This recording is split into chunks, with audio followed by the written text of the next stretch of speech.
Ya, Assalamualaikum warahmatullahi wabarakatuh.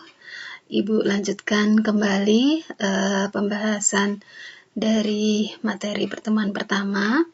Selanjutnya ini adalah mengenai SDLC atau System Development Life Cycle. Menurut Dennis di tahun 2015 ya, SDLC atau siklus hidup pengembangan sistem itu adalah suatu proses untuk memahami bagaimana suatu sistem informasi itu mendapat dukungan ya, dapat atau mendukung kebutuhan bisnis dengan merancang sistem, membangunnya, kemudian menyampaikan hasilnya kepada pengguna. Nah, jadi siklus SDLC menurut Dennis itu definisinya seperti ini. Atau ada juga ya definisi lain dari SDLC. Ini yang pernah Ibu baca yang menurut Sukamto dan Salahuddin ya tahun 2018. Jadi ini ada referensi buku yang barunya, yaitu di tahun 2018. Dia mengatakan bahwa SDLC itu adalah suatu proses pengembangan suatu sistem yang baru ya, dengan menggunakan metode-metode ataupun metodologi yang pernah digunakan oleh para peneliti sebelumnya ya, itu menurut Sukamto dan Salahuddin ya. Jadi intinya adalah SDLC mengembangkan sebuah sistem untuk membuat suatu sistem yang baru. Intinya seperti itu. Nah, kemudian di sini dikatakan ya, kalau untuk sebagai keyword dari SDLC adalah analisa sistem, yaitu menganalisa suatu proses bisnisnya, kemudian mengidentifikasi peluang untuk melakukan suatu perbaikan, dan juga mendesain suatu sistem informasi yang nantinya untuk diimplementasikan. Sebenarnya intinya sama ya, yaitu nanti output atau hasil akhirnya adalah membuat suatu sistem yang baru ya, terciptanya suatu sistem yang baru. Nah, kemudian untuk SDLC itu sendiri ya, ini ada tahapan-tahapannya menurut Dennis ya. Ada beberapa tahapan, yaitu mulai dari planning, kemudian analisa, kemudian desain, dan implementasi. Jadi kalau misalkan yang tahapan pertama yaitu tahapan perencanaan, jadi kalau kita mau mengembangkan sebuah sistem itu pasti ada planningnya terlebih dahulu. Karena nanti ini nantinya tentunya akan berkaitan dengan siapa nanti yang akan mengembangkan sistemnya, kemudian juga akan berkaitan dengan biaya yang diperlukan dalam pengembangan sistemnya. Karena untuk membangun suatu sistem itu tidak murah ya, apalagi misalkan dari konvensional ke komputerisasi seperti itu pasti membutuhkan modal yang besar. Nah, nanti pastinya nanti akan dilihat dengan adanya pengembangan sistem ini tentunya diharapkan memiliki dampak yang positif dari sistem yang nantinya akan dikembangkan seperti itu. Ya, nah ini pasti semuanya itu pasti butuh yang namanya planning atau perencanaan. Yang kedua baru setelah ada perencanaan dengan matang, kemudian baru mulai dilakukan analisa ya. Nah, dari analisa ini nanti akan timbul suatu pertanyaan, nanti bagaimana menggunakan sistemnya, kemudian apa yang akan dapat dilakukan oleh sistemnya, kemudian di mana dan kapan akan digunakan sistem tersebut. Nah, itu pasti akan timbul pertanyaan-pertanyaan seperti itu ya, dan tentunya tadi ya seperti yang sudah Ibu sampaikan, kita harus paham dulu mengenai alur kerja atau proses bisnis yang sudah ada, sehingga nanti kita bisa menyimpulkannya kira-kira yang perlu diperbaiki yang mana ya untuk menyelesaikan masalah-masalah yang ada, seperti itu. Nah, kemudian tahapan desain. Kalau sudah melakukan analisa, baru ke desain. Desain itu ya tadi, kita bisa membuat mock-up atau user interface-nya ya, atau UA-nya, user interface, atau kita bisa juga menentukan database. Nah, database ini berkaitan dengan tabel-tabel apa saja yang digunakan nanti dalam pembuatan aplikasi programnya. Tentunya ini sebelumnya ya tadi sesuai dengan kebutuhan-kebutuhan yang sudah ditentukan dalam pengembangan sistemnya. Nah, kemudian kalau nanti sudah jadi, misalkan aplikasi programnya sudah jadi dan sistem yang baru itu siap diimplementasikan. Nah, pada saat diimplementasikan, tentu tetap tetap ada evaluasinya ya pada saat implementasi tersebut. Setiap periode tertentu, apakah sistemnya itu sudah sesuai dengan yang diharapkan atau belum gitu ya. Pasti nanti ada evaluasi dalam suatu sistem yang diterapkan, seperti itu. Oke, nah kemudian untuk model SDLC ya, model SDLC ini sebenarnya banyak model yang bisa kita bahas. Ada 5 model, yaitu model waterfall, ada prototype, ada RAD atau Rapid Application Development, kemudian ada iteratif, dan juga ada spiral. Nah, dari kelima metode ini, kalau untuk penulisan tugas akhir nanti, biasanya kebanyakan mahasiswa UPSI itu menggunakan model waterfall atau model air terjun. Nah, makanya di sini Ibu hanya akan membahas ke salah satu model saja, yaitu untuk pengetahuan kalian mengenai model waterfall. Dan nanti akan Ibu berikan contoh dari penggunaan model waterfall-nya, terutama nanti pada saat kalian membahas atau membuat bab 1 di tugas ini ya. Di tugas ini kan di bab 1 itu nanti ada di subbab ini ya, kita lihat dulu, kita kembali ke awal di sini di tugasnya ya. Nah, di tugasnya ini di bab 1 itu kan ada yang namanya metode pengembangan software. Nah, kalau untuk metode pengumpulan data, nanti ini menggunakan tadi ya, kalau kalian riset silahkan gunakan ketiga metode, yaitu interview, kemudian ada observasi, dan ada studi pustaka. Tapi kalau non-riset berarti hanya cukup observasi dan studi pustaka saja. Nah, kalau untuk metode pengembangan software nantinya di sini, nah ini pembahasannya ini nanti menggunakan salah satunya yaitu menggunakan metode waterfall.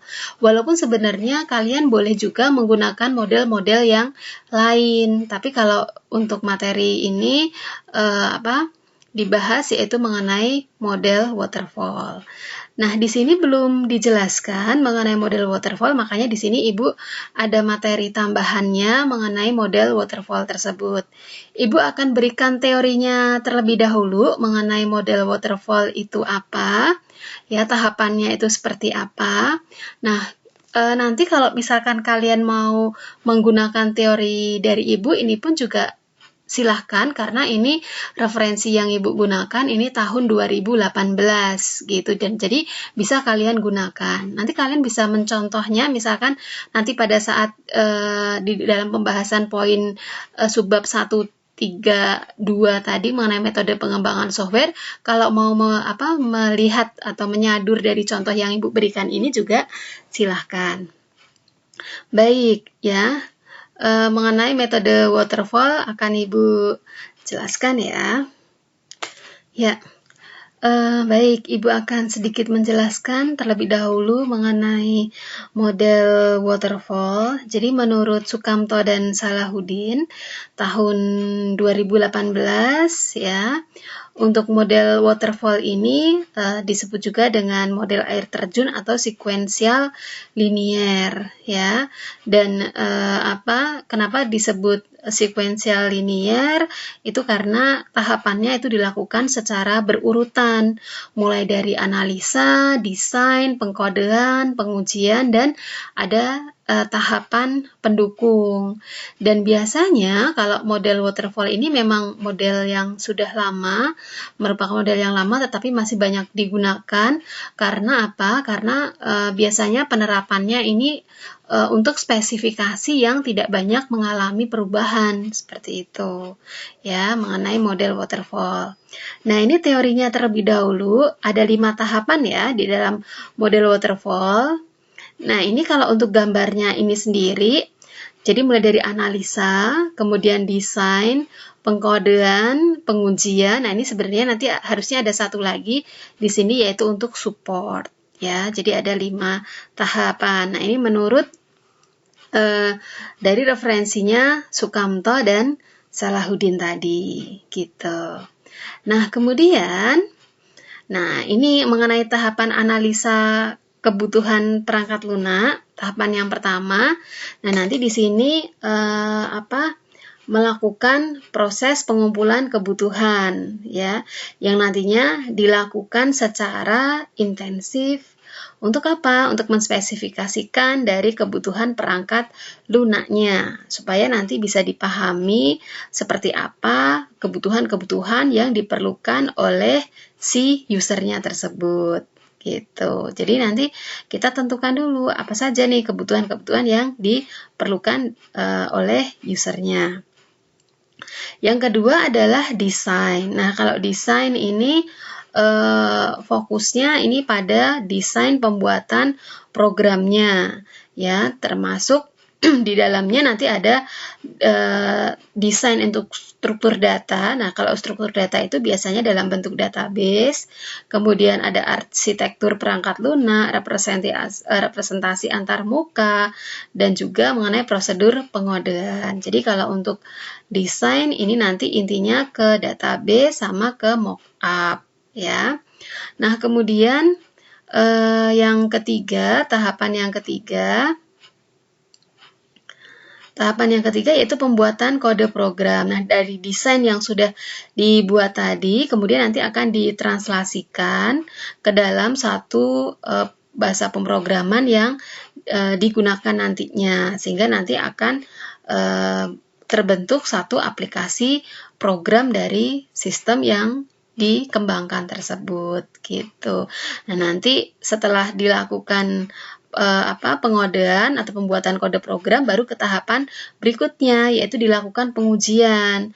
Nah, pengujian ini nanti untuk memastikan apakah semua bagian itu nanti sudah diuji, dan apakah sudah tidak terjadi error, dan apakah output yang dihasilkan itu sudah sesuai dengan yang diinginkan, seperti itu. Jadi kalau misalkan ini masih ada errornya, berarti harus diperbaiki lagi.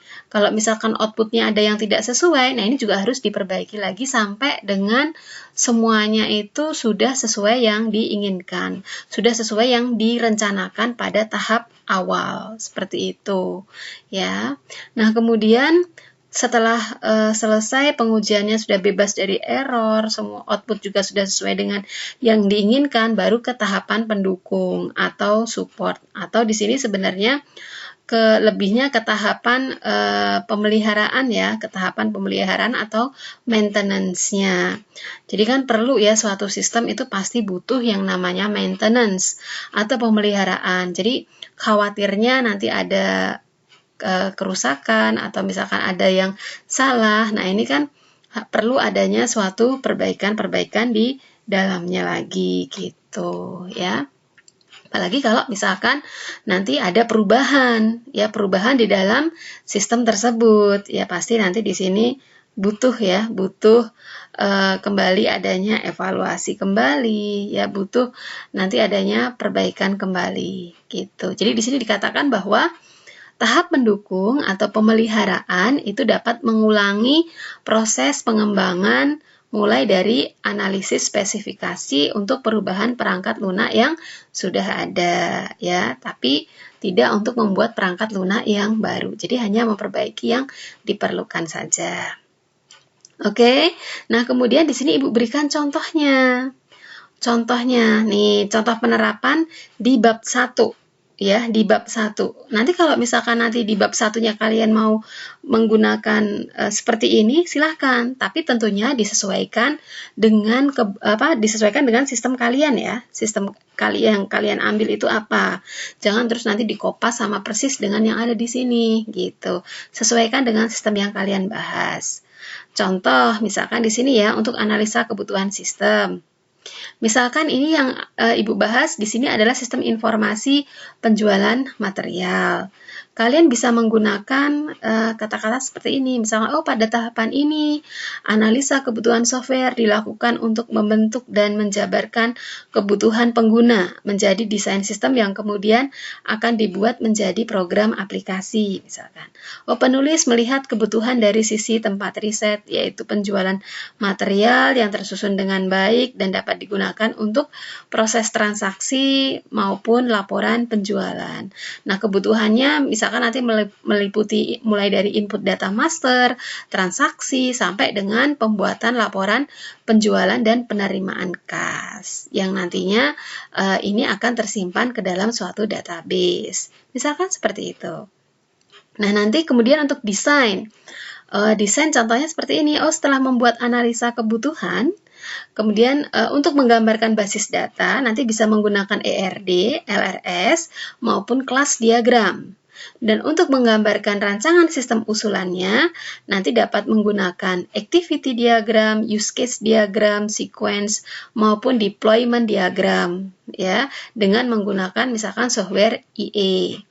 Nah, kemudian untuk pembuatan user interface nanti bisa menggunakan misalkan bahasa PHP dengan menggunakan software SAM. Misalkan seperti itu ya, bisa untuk desainnya. Jadi ini lebih spesifik nanti kalau misalkan kalian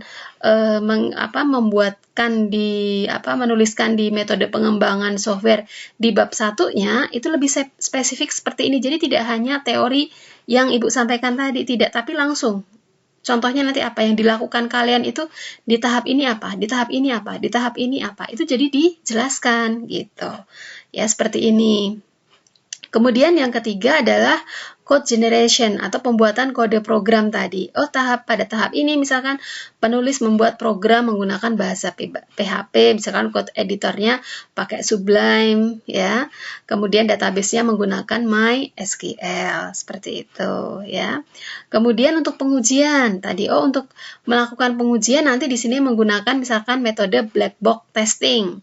Apa itu metode black box testing? Ini sebagai contohnya nanti bisa menguji coba sistem penulisan user, misalkan untuk melakukan pengujian pada tampilan login, misalkan dengan cara tidak mengisi salah satu text box yang telah disediakan pada login tersebut. Nanti akan muncul pesan apa, misalkan maaf data yang Anda masukkan belum lengkap, silahkan coba lagi. Nah, nanti di sini pesan yang akan tampil ini tentunya sesuai dengan aplikasi program kalian. Jangan di sini contohnya seperti ini, nanti kalian juga sama persis, tetap dilihat dari program kalian seperti apa gitu. Jadi disesuaikan gitu ya. Jadi kalau untuk black box testing itu akan menguji data yang diinputkan dengan output yang dihasilkan. Apakah nanti output yang dihasilkan itu sama seperti yang sudah diinginkan atau belum. Jadi udah sama persis dengan yang ada di program atau belum gitu misalkan. Misalkan gini, pada saat kita login kita masukkan username salah. Kemudian password benar. Begitu klik login, mungkin muncul tampilan maaf, misalkan username salah gitu. Nah, itu nanti dicek tampilan, misalkan hasil outputnya, maaf, username salah, itu apakah sudah sesuai dengan yang diprogram atau tidak. Kalau sudah sesuai ya berarti valid, kalau tidak ya berarti harus diperbaiki lagi gitu. Jadi metode black box itu nanti dicek dengan programnya apakah sudah sesuai atau belum, seperti itu ya. Nah, kemudian support. Nah, kalau untuk support, di sini pada tahapan akhir dalam rancangan program ya yang sudah dibuat, ini nanti akan dilakukan suatu pelatihan untuk menggunakan sistem oleh pengguna supaya tidak terjadi kesalahan error. Misalkan di sini hardware yang digunakan ini apa saja, softwarenya apa saja yang digunakan. Ini sebagai contoh ya. Nih untuk support. Nah, itu ya contohnya mengenai model waterfall. Jadi tahapannya tadi ada 5, kemudian contoh dalam untuk penggunaan dari model waterfall, misalkan kalian dalam membahas di metode pengembangan software, ini contohnya seperti ini. Oke, ya. Nanti kalau ada yang kurang paham, silakan bisa didiskusikan dengan Ibu, ya. Nah, berikutnya di sini ada suatu note ya bahwa sistem yang baik itu adalah sistem yang selalu menyesuaikan dengan perubahan lingkungan di sekitarnya. Dan sistem tersebut harus dinamis menuju pada keadaan yang lebih secara berkelanjutan. Ya, seperti itu. Baik, nah ini ada salah satu contoh mengenai analisa kebutuhan fungsional, dan yang dibahas ini adalah sistem informasi pembelian ya. Jadi seperti yang Ibu sampaikan tadi, kalau kalian melakukan riset atau observasi membahas sebuah sistem, kalian harus tahu alur kerja atau proses bisnisnya. Dan untuk membuat alur kerja atau proses bisnisnya tersebut, ya, kalian bisa buat dalam satu paragraf seperti ini. Ya, ini contohnya, ini adalah satu contoh proses bisnis dari sistem informasi pembelian, atau kalau tidak kalian bikin per proses kalian pecah-pecah menjadi beberapa proses. Misalkan kalau sistem penjualan, misalkan ada proses pemesanan, proses pembayaran, proses pengiriman, kemudian proses pembuatan laporan. Misalkan seperti itu pun juga boleh. Itu kan hanya cara mengemasnya saja, ya. Intinya adalah nanti dalam alur kerjanya tersebut ya harus dijelaskan secara detail bagian-bagian yang terlibat di situ nanti apa, kemudian dokumen-dokumen yang digunakan nanti juga apa, gitu ya. Nah, kalau di sini Ibu bahas di sini dulu, nanti Ibu akan berikan contoh sebenarnya untuk pembuatan proses bisnis plus sekalian pembuatan activity dan use case diagramnya akan Ibu berikan contohnya secara ini ya, secara lebih detail ya. Mungkin contohnya agak berbeda dengan sistem yang di sini biar kalian juga ada pandangan yang lain ya mengenai contoh sistem ya dan bagaimana cara pengerjaannya. Mungkin ini sebenarnya di mata kuliah SIA sudah pernah dibahas mengenai bahasan analisa, tapi nggak apa-apa, nanti kita bisa bahas lagi.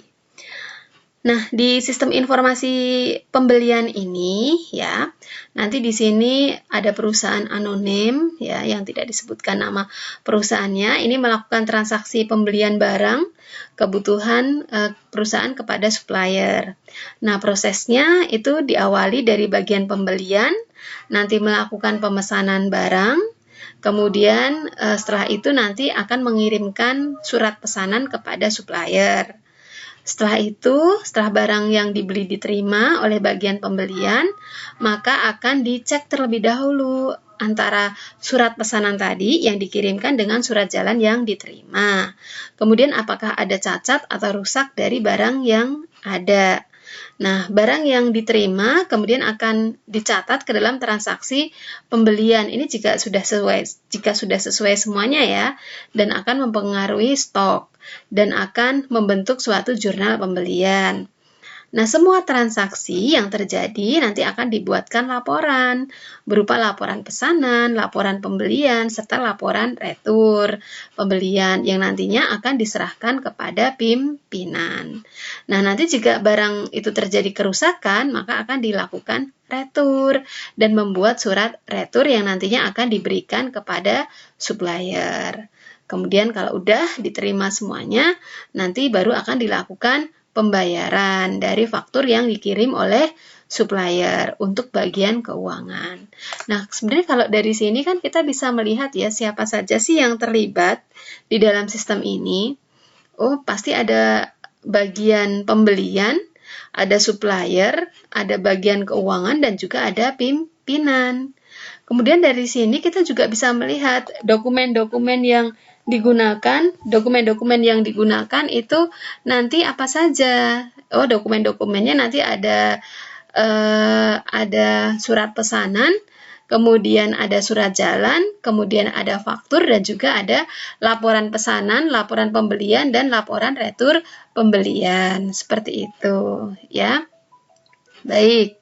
Nah, kemudian berikutnya, nah ini kan kita bisa menyimpulkan dari contoh di atas tadi, oh nanti pemakai sistemnya itu adalah bagian pembelian dan pimpinan, kemudian perangkat lunaknya digunakan di sistem pembelian, kemudian informasi-informasi yang diproses tadi ya berupa data barang, data supplier, data akun, pesanan, retur, dan pembelian, retur dan pembelian serta laporan.